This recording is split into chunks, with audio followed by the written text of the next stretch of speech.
So we need to have a look at what we're doing with our existing clients, because this now becomes the linchpin of making this work. From a monetary point of view, from an income point of view, if I got paid 8 years ago for an insurance client, I'm only getting indexed now, and it's not enough to maintain the service with them. So new business, yes, it's still important to have.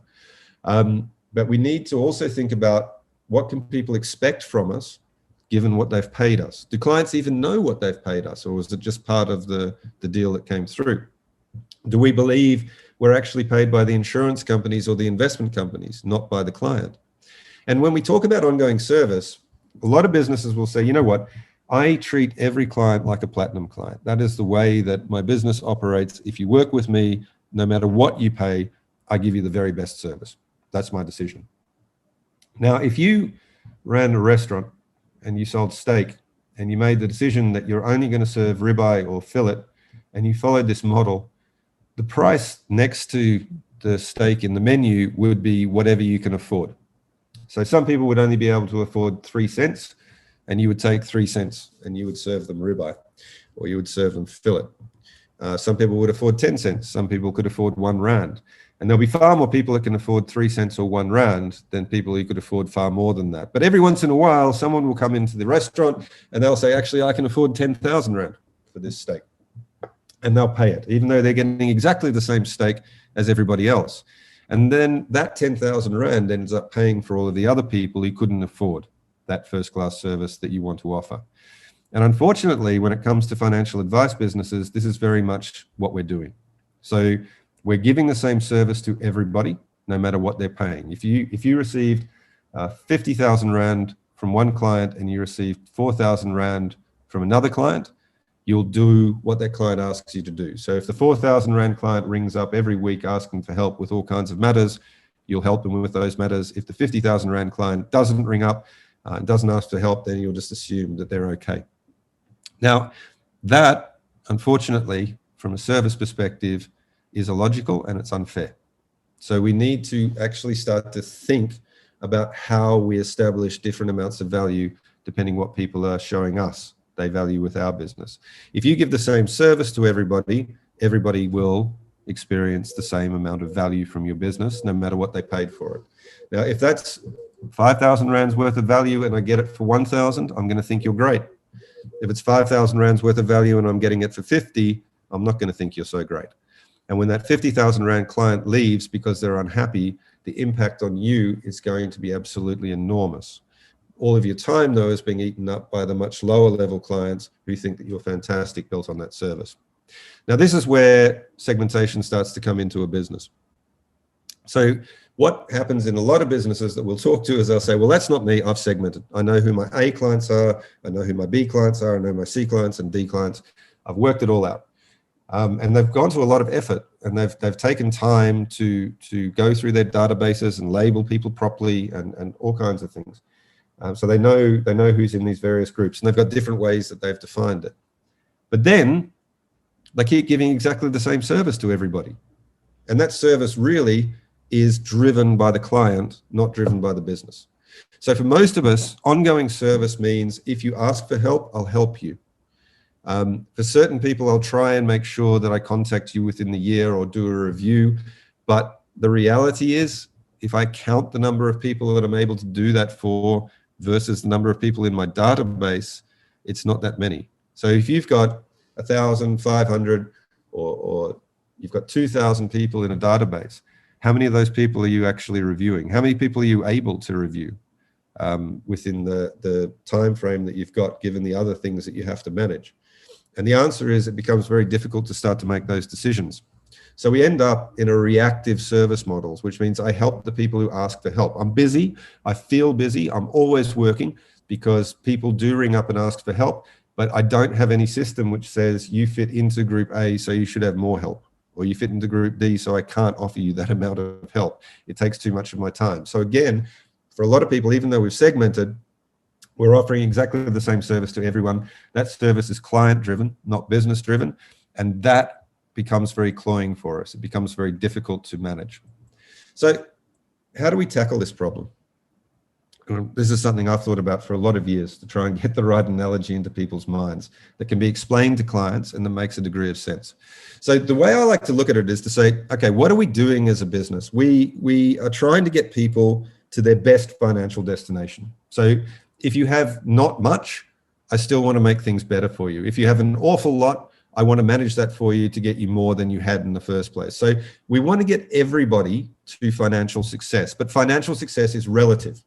If I only earn 10,000 Rand a month, I can't expect to retire with a castle and a Ferrari. That's not going to be there. But by working with your business, I can be much better off than I otherwise would have been. So if you start to think of financial success as a destination, you can then say, how do people get to that destination? If I wanted to get to London, I'm going to go there on a plane. So if that's the destination that I want to get to, I'm going to get on an aeroplane and I'm going to fly there. But I've got a choice once I get on board the aeroplane, or when I purchase my ticket for that aeroplane. And the reality is it's going to take a lot of time to fly and to get to that destination. And I've got a choice about what I can receive during that time. I can pay for a first class ticket, which is going to be expensive, but I'm going to get highly personal service. I'm going to have meals cooked for me that I want. I'm going to have an enormously comfortable seat. I'm going to have 4 stewards looking after 8 people. Anything that I need or want will be taken care of. I will know that I am an absolute priority for that airline. Whatever I ask for will be taken care of, and I will receive the best service from them, the best food and the best wine. I could buy a business class ticket, which isn't quite first class, but still very good service. Well able to be looked after. People will be looking after the needs that I have and driving those things through. If I didn't want to spend that much money, I could buy a premium economy ticket. Or last option, I can fly in economy class. Now, whether I'm flying in economy class or first class, I'm going to get to where I'm trying to get to. I'm going to get to London, but my experience of getting there will be fundamentally different. And my experience of getting there will be defined on what I'm willing to pay. So the service that I receive will be different during that journey, depending on what I'm willing to pay. Now, for those of you who say, I treat every client as a platinum client, in this diagram of an airline that we are looking at, there are 6 seats in first class. There are 56 seats in business class. There are 73 seats in premium economy, and there are almost 600 seats in the normal economy class section. If you want to treat everybody as a first class passenger, you are going to be jamming 500, 600 people into 8 seats. And it's not going to work because you're not going to be able to give everybody what first class offers. In fact, you will destroy first class by trying to make that decision and saying to people, this is what you're going to get. So the problem that we've had, guys, to take this analogy just a little bit further, the aeroplane itself is constructed of a framework and engines and a cargo hold and some seats. It serves a certain purpose. The aeroplane are the products and the insurance and the investment companies. They're the plane. But once you get on board the plane, there's now a pilot and there are now cabin crew who fulfill certain functions and change the experience that people have about that flight completely. So one of the problems that we've got is, instead of being the pilot and the cabin crew, which is what you're supposed to be, we've been acting as the travel agent. We've just sold a ticket to the plane and we haven't worried about where people sit. So some people have paid for a first class ticket, but they're sitting in an economy class seat. Some people have paid for an economy class seat and they're sitting in business class because we haven't thought about it or structured it or looked at it in a viable way. So the really difficult question to look at is, if you're being a travel agent, is that going to get your business anywhere, or are you acting on behalf of the plane itself rather than piloting the plane and being in control of that destination? So if you start to look at the process that you're going through, part of your tender to your client, your financial plan, should be saying, these are some of the actions we think need to happen. This is the class of travel that you can afford. And this is what is included in that class of travel. If you're in the first class section of our business, this is what you're going to receive. It's going to be highly personal. It's going to be driven around you. It's going to be high contact. It's going to be about meeting your needs and keeping you absolutely comfortable throughout the duration of that journey. If that's something you don't want to pay for, we have other options available to you. This is what an economy class ticket would include. This is what a premium economy ticket would look like, and this is what a business class ticket would look like. So it's all now about the journey. During this journey to financial success, how do you want us to integrate with you? Do you want chicken or fish in economy class, or do you want whatever you want cooked up in first class? Because the reality is service is less at the bottom of the spectrum and it's much higher in first class, but price is the differentiator in which you're going to see those things being reached. So you might have people in economy who want to be treated like a first class passenger, in which case you can say to them, that's absolutely available to you, but we need to find ways for you to deliver value to our business based on the value we're delivering in first class. You might have people who, based on what they can afford, could afford a first class ticket, but are happy to fly in economy. So you can reduce the fees that those people are paying to your business, but you, at the same time, reduce the service that they're going to receive. Now, if we were in any other business model, this is utterly and completely reasonable. It's absolutely easy to understand, and it makes complete and total sense. But again, we're trying to jam 600 people into first class in the models that we've been told to work with. And all we do then is talk about the fuselage and the engines rather than what's happening inside the cabin itself. Now, I don't know about you guys, but when I get on a plane, my concern is much more about my comfort within the plane than what the engines are doing, what the buttons in the cockpit do, or all of the other technical things that planes are supposed to do. I just assume the plane's going to fly and get me to where it needs to be. I don't need to know the details about how it works. Some people might be interested, most won't. But what happens inside that airline will determine my experience of flying with that brand. So you have the chance here. You have the chance here to rebrand the airline in your own business name and to have the fund providers and the insurance companies acting as your technical crew in the background, the ones that the clients never see. That's the choice that you're facing. So that then becomes something where logic applies to our service levels. Clients understand the logic of how that operates. And from a business perspective, most importantly, we're now dealing in a rational space that makes sense. Okay, so let's have a look at why this goes wrong, if you like. If you look at your client base that you've got right now, you've built that over time.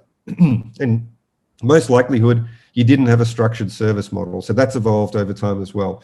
And what you promised one client was slightly different to what you promised another. So maybe you've actually got 200 or 300 different service offers when you really think about it. And that's why we end up being driven by client reaction rather than the business focusing proactively on what should be delivered to us. And if you let things just settle out, this looks complicated, but it's not.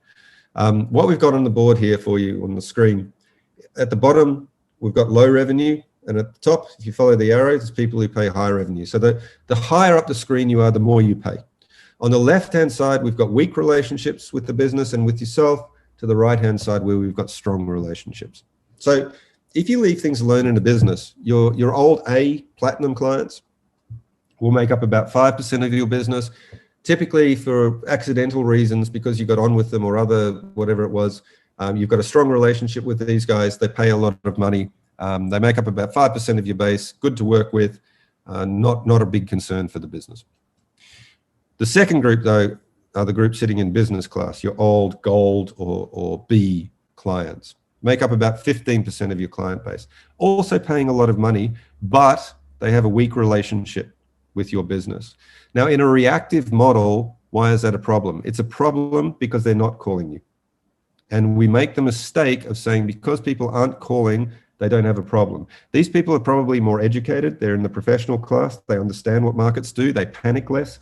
They have less reasons to be in contact with you than other people within the base. They're not going to call up for just a relationship call to see how you are. Now, most of you are going to be familiar with the 80-20 rule. And this is where this really starts to get scary. If 20% of your clients make 80% of your money, that means that your business and first class passengers are 80% of your income. If you have a weak relationship with your business class passengers, that means that you have a weak relationship with 60% of your income. You want to know where those big lapses come from? You know the guys who drop you after a year and you've got to pay back all of that commission? This is the group which create more problems than any other group. And it's because interpersonally, we didn't have this lock. And sales, remember, if I'm selling products, it's about me as an individual. It's about my personal skills and whether you like me or not that helps with the sale. In advice and in professional service delivery, I don't need to like you. I need to trust your knowledge. It's a very different thing to be able to work with. So we've got a problem here where we've got a huge chunk of our income with a weak relationship with our business, but we're busy. What are we busy with?